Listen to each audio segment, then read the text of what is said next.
News राष्ट्रवा के ॾियूं सिंध सरकार की दरख़्वास्त ते तकरारी कैनालनि बाबति सीसीआई जो इजलास अॼु थी रहियो आहे।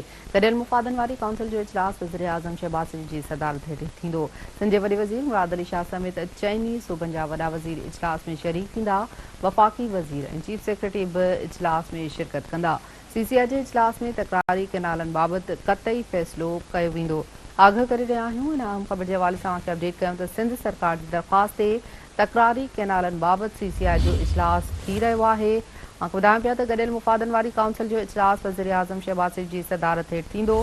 सिंध जे वॾे वज़ीर मुराद अली शाह समेत चइनी सूबनि जा वॾा वज़ीर इजलास में शरीक थींदा।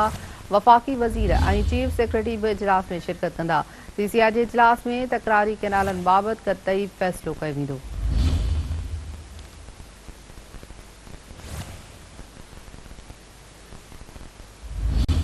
अहम ख़बर ॾियूं पिया अव्हांखे त सिंध सरकार जी दरख़्वास्त ते तकरारी कैनालनि बाबति सीसीआई जो इजलास थी रहियो आहे।